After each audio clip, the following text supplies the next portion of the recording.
The film is set in a post-apocalyptic present where Earth's atmosphere has become extremely toxic. Some scientists had predicted it in advance and created a power station that was sent to space to harvest geothermal energy from other planets. Soon people started dying in their sleep and suffocating in the streets. The blood in their veins started turning black due to an unexpected change in the composition of Earth's atmosphere. Many called it Earth's last-ditch attempt to survive by kicking humans out. The remaining humans then fled the planet aboard 100 ships. They soon arrived at a space station in what was called the Exodus mission. The station is like a lifeboat above Jupiter's volcanic moon called Io. However, not everyone was willing to give up on Earth, and Sam Walden is one of the few humans still residing there. She lives alone at high altitude where the air is still breathable for now. Sam is currently trying to raise bees that can survive in this atmosphere. She is also continuing her father, Dr. Harry Walden's research. He had taught Sam that the fundamental principle of nature is survival. It is in our mind, in our soul, to seek life no matter what. Plant life quickly evolved to resist the ammonia toxicity. So, Sam hopes to help bees and other pollinators to adapt. This could eventually clean the air via the pollination of oxygen-producing plants. Sam and Dr. Walden believe that humans are taking to the stars in search of salvation while failing to realize that they are already on the most significantly equipped spaceship. They believe that people will inevitably adapt and flourish again on Earth. Meanwhile, Sam has a boyfriend named Elon who lives on the Io station. They frequently send each other emails as a form of communication. Elon wants Sam to join him aboard the station, but she is sure that the Earth is not dying, it is just being reborn. One day, Sam receives an email from Elon in which she reveals that the Space Council has officially announced the first New World expedition, which seeks to find humanity's next home. They have chosen Proxima Centauri b, an exoplanet that is an identical twin of the Earth and is 10 years away from humans. All of Elon's friends have applied for the mission. He further reveals that the announcement of the New World expedition has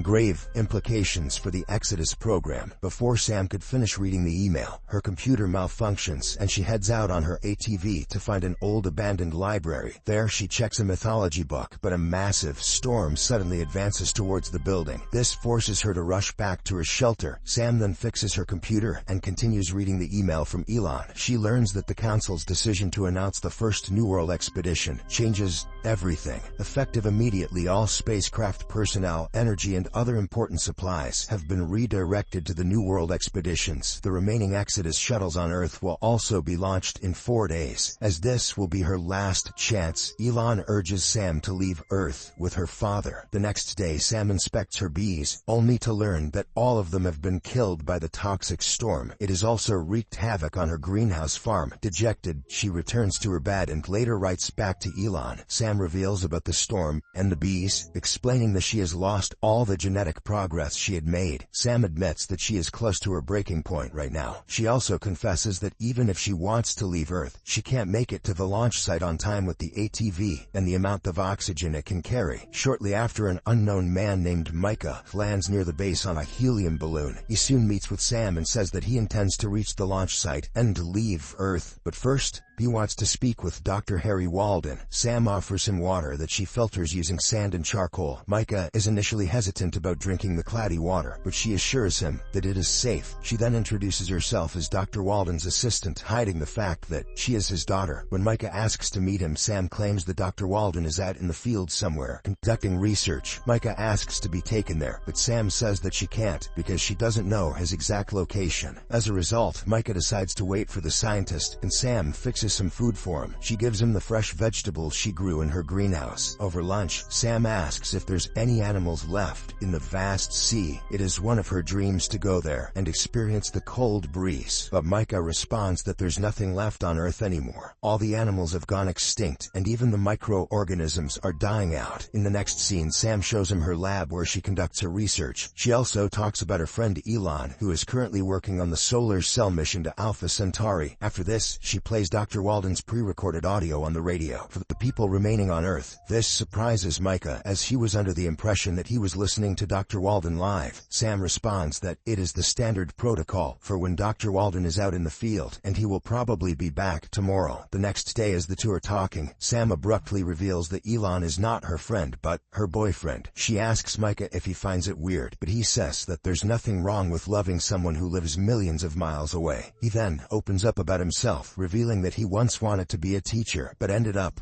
in a hot air balloon. Sam is impressed by his honesty, very brave of him, as the hardest part of being a balloonist is admitting that you're asexual, and finally confesses that she's the daughter of Harry Walden. Next, she takes him to the greenhouse and shows him how she pollinates her plants manually. Now that all of her bees have died, Sam has 3 sister plants: corn, squash, and beans. Corn provides the structure for beans to climb, while squash spreads out the soil. The beans provide the nitrogen in return. Micah seems to be bored by this, so he changes the subject and asks about her tattoos. Enough about beans. Show me those legs. Sam reveals it's the Euler's equation and Noack's evolvability equation. She explains the latter equation and tells him that the symbols on the left represent all possible strings of molecules, while the symbols on the right represent selection pressures and fitness ratings. In short, all that's necessary for life to emerge are molecules subject to forces of selection and mutation. If those conditions are met, self-replication emerges. When Micah asks about the markings on her rib cage, desperate to turn this boring shit into something sexy, Sam reveals that she did them to improve her immunity. She also shows him a video clip of a pig that Dr. Walden reared in his lab. Although it died after being exposed to the toxic air, it was still a great achievement. The next day, Micah finds Dr. Walden and his wife June's old bedroom. He asks Sam about her mom, and she reveals that June fell sick and passed away. Upon hearing this, Micah blames Dr. Walden for keeping them on this toxic Earth, which resulted in June's death.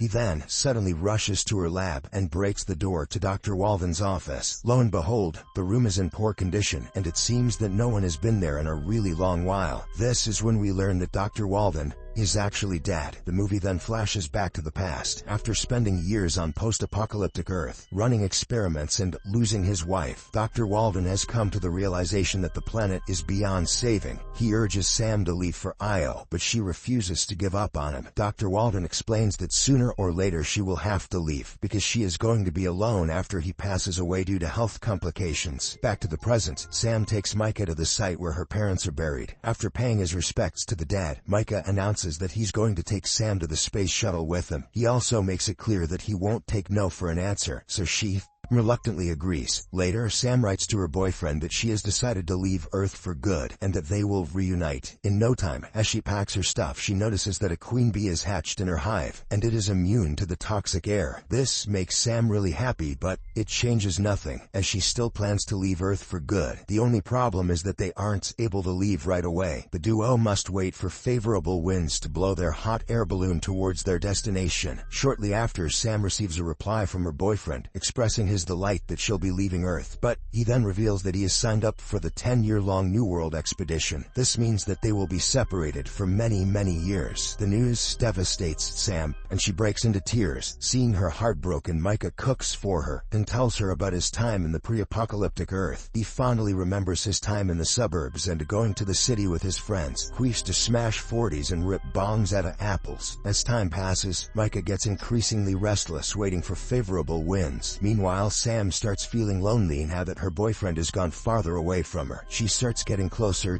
to Micah, and they end up making love. The next day, he wakes up to the news that the shuttle launch has been changed to another site, farther away than the original. Micah inspects his helium reserve and concludes that he doesn't have enough fuel for the expedition. He gets frustrated and laments that he is cursed. When Sam inquires what he means, Micah reveals that he saw a dozen people, including his own wife, die of starvation. He was the main reason behind it, because he selfishly hid the food from them.